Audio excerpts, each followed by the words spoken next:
legend. That's your favorite UFC fighter's theme song right there. CM Punk. Oh yeah, Phil Brooks. Yeah. I saw somewhere that he was whining again and complaining at AEW that he wasn't getting his way. Yeah. It's kind of his MO, isn't it? Yeah, it is. It is. But hey, It's better to complain than the other Phil Baroni that's got a warrant out for his arrest. See that pop up on You better be careful. He'll come find you first. Okay.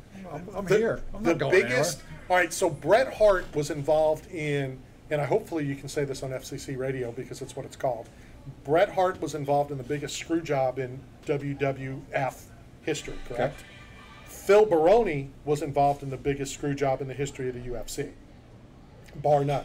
Okay. And you're looking at me like you have no idea what I'm talking about. No, I have no clue. Okay, No. so this is what happened. I believe it was in Connecticut. I remember it vividly, just I don't remember where we were. If it was Connecticut, I brought another ex-Buccaneer offensive lineman who didn't make it to our comped dinner in time. So what did I do? You took food back. No, I ordered 2 and I ate both plates. That's why you don't have any friends. What are you kidding me? So no, I don't remember which order this was. So when all those people out there are going to jump on me because I'm doing it backwards, I don't remember which it was. So the referee, and it'll come to me in a minute who he was, goes to the fighters in the back, as they always have those conversations, and he says, if you're ever in a bad position, I'm going to ask, are you okay? Are you okay? And as long as you respond properly, I'll let you get a little bit more. And Phil Baroni, the New York badass, blah, blah, blah, blah, blah. So he's in the middle of the fight, fighting Evan Tanner. And, he's on the bottom, Evan's on top, he's throwing some whatever. And the referee goes, do you want to quit? Do you want to quit? And Baroni goes, yes, yes. Because he remembered, he's in the middle of a fist fight. Oh, yeah. And he was told, I'm going to ask, are you okay? Are you okay? And so he thought that's what he was saying. And are you okay? Yes. He stopped the fight. A little shoving, a little suspension by Phil Baroni. Right. And yeah, as a matter of fact, they just re-showed it on UFC Fight Pass not too long ago. That just reminds me of the Apex a couple months ago, like maybe 2 months ago. That those 2 girls had to fight early on in the card, and she tapped, but then acted like she didn't tap at the end. Right. You know what I mean? Yeah, and then the winning fighter, I didn't realize it was that recent that you were not here because we talked about it. She was emotional. Yeah, she was. She was very upset. Because she felt like it took away from her victory. Yeah, she's like, I could have broke your arm, but I let go because you tapped. And we've talked about it. I've talked about it with Ken Shamrock. I had an incident with a fighter in our local gym, Eric Reynolds, who went on. I think he fought in Bellator and whatever. And there were some situations, and I've argued with Joe Marquis about this, is you don't let go. I hate to say it. Yeah. Until the ref puts his hands on you, and pulls you off. Yeah. So there was a situation where Eric held on a little long, and I was pissed. You carried our flag into the cage. Yeah. That's representing all of us. Yeah. Once he puts his hands on, then you stop. So then there was another incident in New York.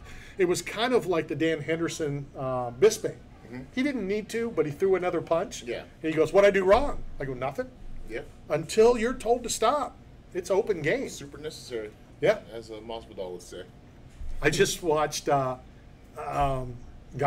Yeah. Where he was watching clips of the UFC things and then translating it.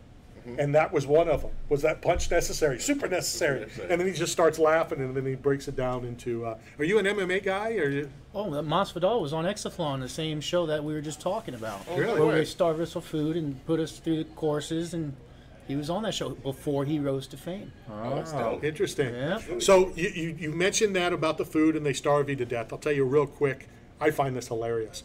So in the military, different groups, but these happen to be the pilots.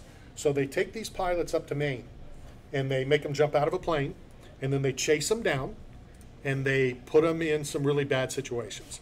I won't go into a whole lot of details, but it's not pretty, because they want to make sure if you get caught that you're not going to break. Yeah. You've got the plane, you've got the secrets, you've got all this. So a friend of my son's, they all went to a military academy in St. Pete, is from Korea. So when they catch all of these pilots, they stick them in this room with the lights on 24/7, and they're torturing them. And they bring them this bowl of garbage, and they make every one of these pilots, that's their food. If you don't eat, you're going to starve, right? And if you don't eat, they're going to come in and do more bad things to you. Yeah. And just for legal purposes, I'm not going to go into details. So every day they would come in and the bowls were cleared. And they're like, I don't know how they're doing it. Yeah. Well, because the slop that they were giving all of these military is a Korean delicacy. And they didn't know it. So my son's friend was eating everybody's food to A, save them a beating, and B, It's like this kid was so full. Took one for the team. Exactly. He took it for the team, and he couldn't do the run because he was so fat, and just he needed a nap.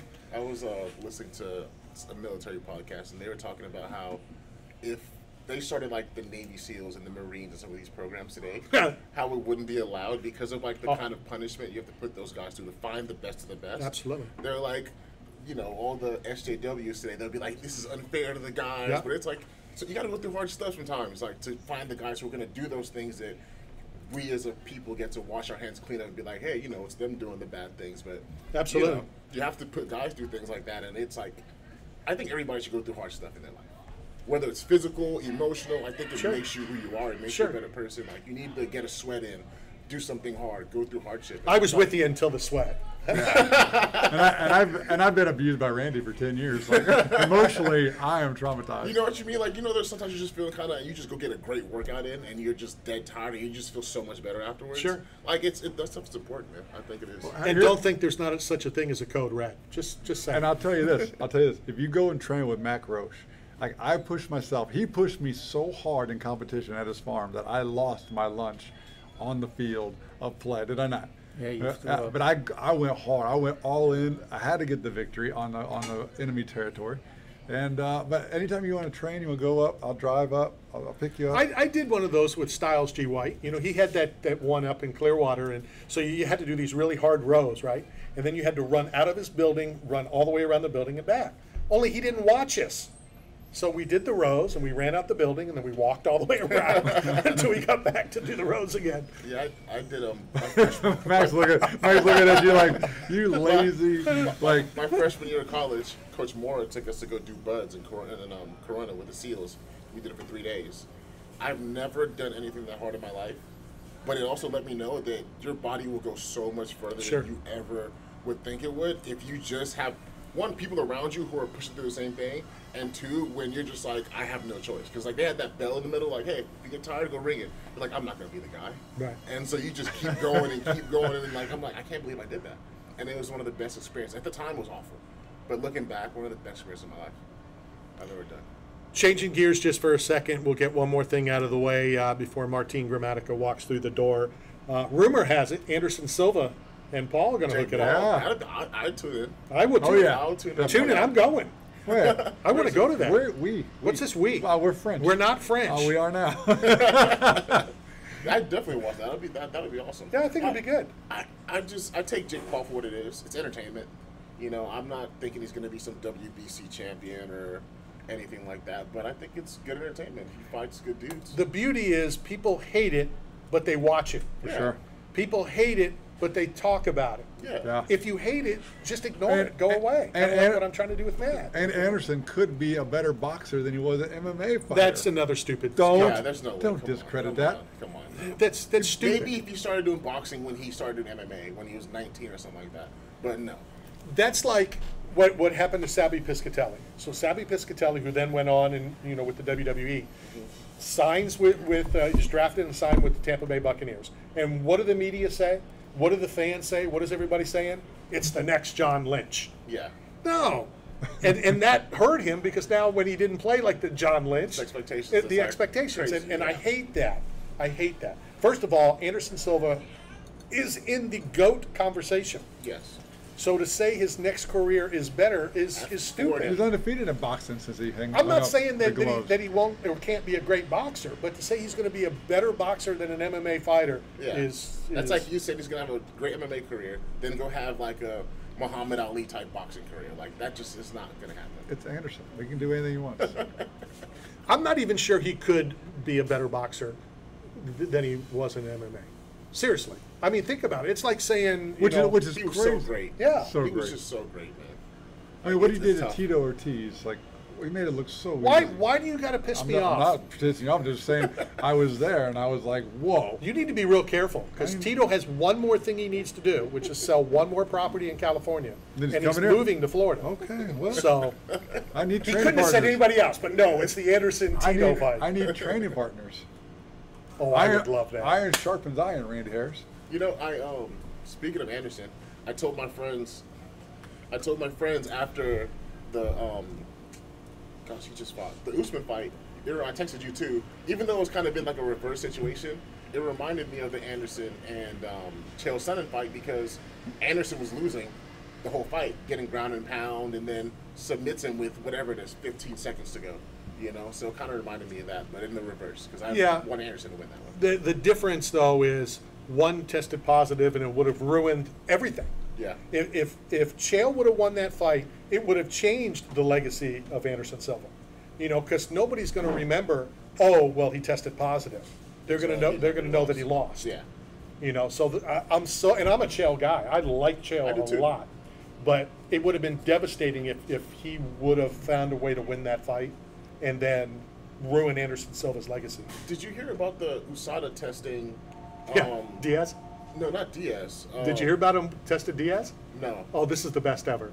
Okay. And it's only something that Nate could do.